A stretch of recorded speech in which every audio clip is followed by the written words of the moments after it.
Namaste, beautiful souls. So I'm just gonna do a bit of a video on pregnancy update. As of Monday, we hit 14 weeks, which is super exciting. I'm in my second trimester now. So we had our first midwife appointment at the hospital on I think Tuesday. What day it was? Tuesday, which was yesterday, which was super eventful and reason why I kind of wanted to do an update today. So I'll get right into it and I'll explain kind of what happened. So we got to our appointment at 10:30, probably 10:20. Our appointment was at 10:45. Basically sitting in the reception, got in and got our ticket and waited. We probably waited like 30 minutes. And then a lady came out and said that she was running late. And we obviously said that's fine. And basically sat a little bit longer and then went in and seen our midwife. Also looked like there was someone there being trained, which was perfectly fine. I'm happy for people to do that.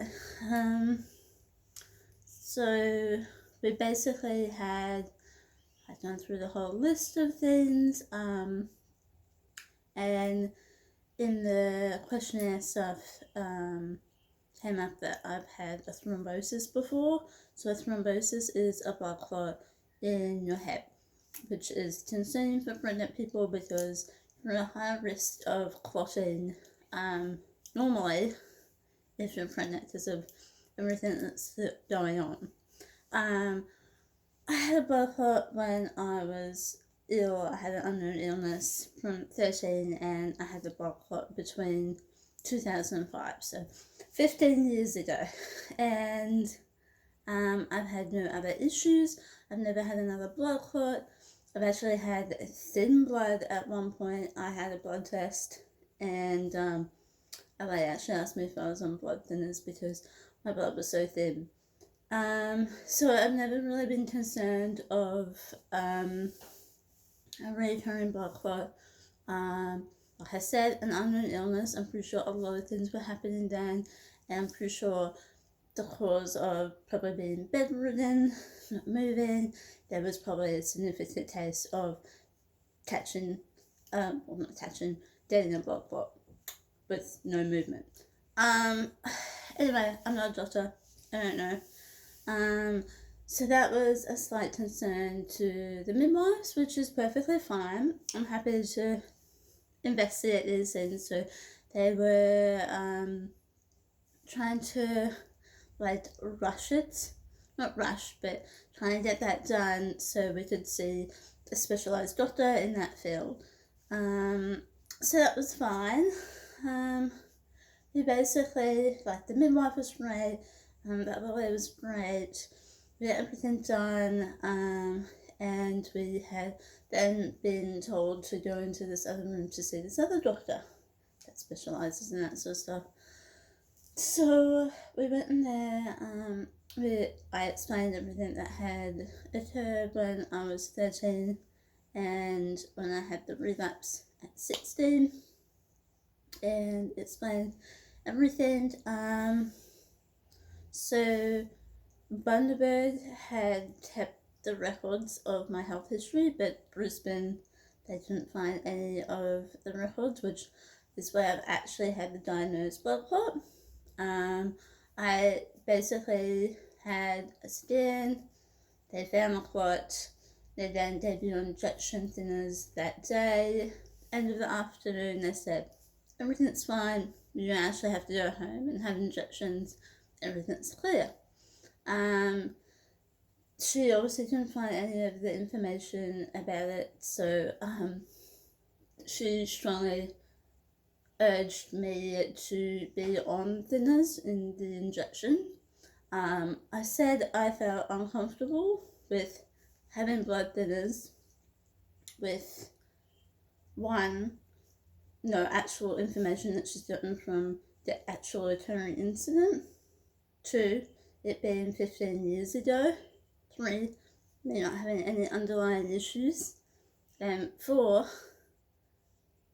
why put something that isn't burnt?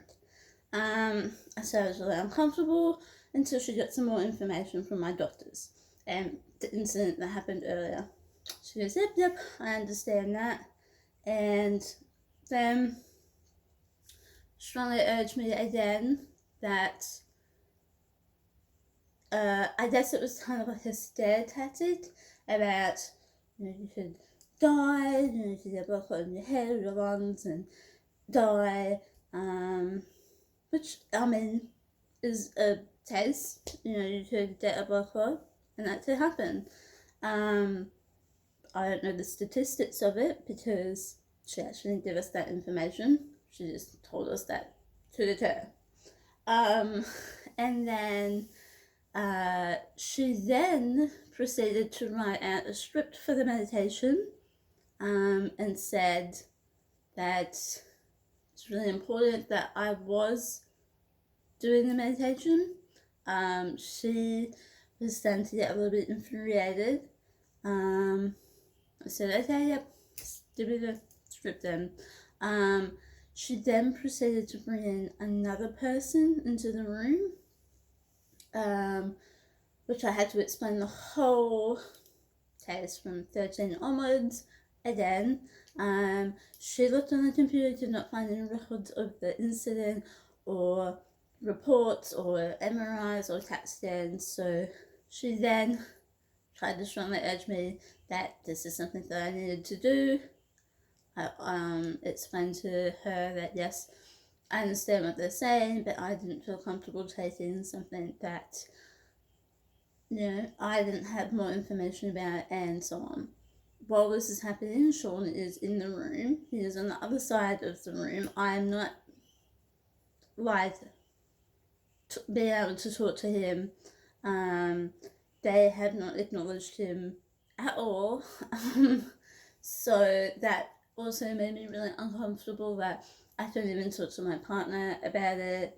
That they couldn't just even say, like, we'll just leave you a minute to talk about it. We'll leave the room, or I couldn't even talk about it with him while they were in the room because they would just at me about having to be on it. She then proceeded to say that she would follow up with our doctors, and that she was hoping that with the script that she would be able to just like call me up and say, yeah, you need to be on it. So start taking it. She wanted me to already purchase the stuff and have it at home ready to go. And she then wanted to have me learn how to do the injections in a little class. At this point, we had been in the hospital for over 2.5 hours. I hadn't eaten. I still had like a massive lot of blood tests to still do that day, and an extra blood test because they wanted the blood test to obviously check clotting or something like that, which they weren't really nice at explaining. They kind of just said, no, you have to have this blood test as well now. And then I started to get really mad. I was like, no, I don't want to learn how to do that. I've been here for like 2.5 hours. I haven't eaten, I haven't drank anything. I have a lot of blood tests to do, and I've had enough. Like, please, like, stop. So, yeah, I guess they then got infuriated. She kind of left it at that. I think she's tried to schedule for another appointment in 2 weeks after she's talked to our doctors, but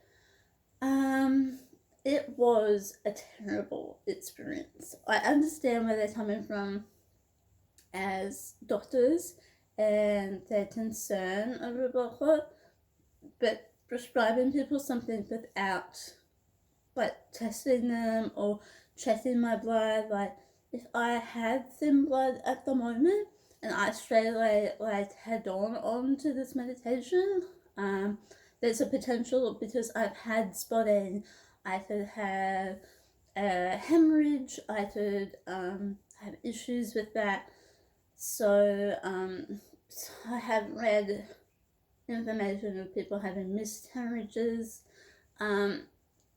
which we weren't told any of these facts, obviously. We were just told that it was safe, and that much safer than the risk of not doing anything at the moment.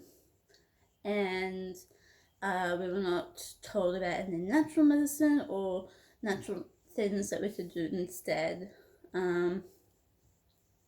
So yeah, I just felt really uncomfortable, really infuriated and mad, and it basically made the whole part of the experience really unsettling and awful.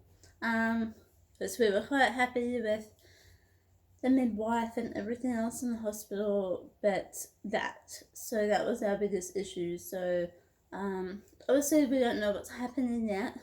I am still strongly against having the injections until they obviously speak to, my past doctors with the illness that has happened. And yeah, obviously not feeling comfortable of something that occurred 15 years ago once and had cleared up, and I've never had an issue since. So I felt really not against it, but just if there's not enough facts of why I should have it, then I strongly disagree. So that was our awesome first midwife hospital visit. Other than that, blood tests are done. I had a heap of those. I'm gonna have to do my glucose one, I think, and that shall be it. But yeah, everything else seemed fine. Midwife seemed fine. I'm doing really well. I'm in perfect weight range. A baby's heartbeat is perfect. I'm healthy, so that's all that really matters for me at the moment. So yeah, I just kind of wanted to update on what was going on, and I guess we shall find out in the future. So I am at 14 weeks. I have a massive bump now. It's pretty big. I think baby is the size of a navel orange, so that's about 7.8 centimeters long, so about that long, from head to rump. So very exciting. Other than that, I've been really good. Fatigue has eased. So second trimester is way better for fatigue. I've been really lucky. I haven't had any morning sickness. So I've been eating lots and eating particularly healthy, like I normally do. Had a few things that probably aren't not healthy, but not healthy for us. So pre-made vegan hot dogs or something like that, which we don't normally have a lot of, but just with ease at the moment, just because obviously I'm still working 30 something hours, and I'll be at the herb shop and my movie and married, so a lot has been happening. So yeah, other than that, I feel pretty good, so no need for concern. But yes, I did want to share what was happening. In your case, if something has happened like this, it would be awesome to hear your thoughts and concerns on the same issue. And that shall be all. Blessings, love and light, and thank you so much for watching and supporting me, and I'll see you next time.